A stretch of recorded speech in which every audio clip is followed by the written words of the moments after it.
আসসালামু আলাইকুম, welcome back to my channel.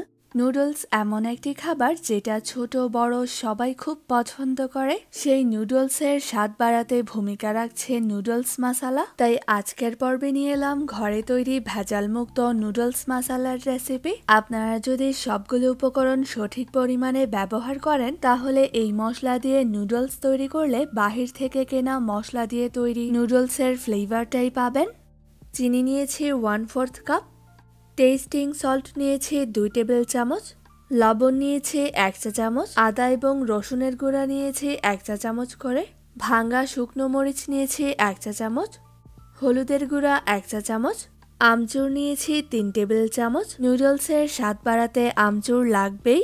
আপনারা চাইলে আমের ফলি গ্রাইন্ড করেও আমচুর বানিয়ে নিতে পারেন। 1.5 চা চামচ টালা জিরার গুঁড়া এবং 1 চা চামচ ধনিয়ার গুঁড়া, মরিচের গুঁড়া 2 চা চামচ, 1 চা চামচ গরম মশলার গুঁড়া, কর্নফ্লাওয়ার 2 চা চামচ, 1 চা চামচ বিট লবণ, আধা চা চামচ মেথির গুঁড়া, 1 চা চামচ মিষ্টি জিরার গুঁড়া, সাদা গোলমরিচের গুঁড়া 1.5 চা চামচ, এলাচের গুঁড়া 2 চা চামচ, পেঁয়াজ বেরেস্তার গুঁড়া 2 চা চামচ। পেঁয়াজ বেরেস্তা গ্রাইন্ডারে গ্রাইন্ড করে নিলেই হবে।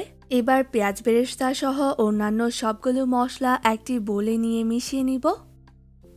সবগুলো মশলা ভালোভাবে মিশিয়ে নেওয়ার পর একটি গ্রাইন্ডারে নিয়ে গ্রাইন্ড করে নিয়েছে। এতে করে মশলাগুলো ভালোভাবে মিশে গেছে এবং কালারটাও খুব সুন্দর এসেছে। ভাঙা শুকনো মরিচ দিয়ে দিচ্ছি 1 চা চামচ।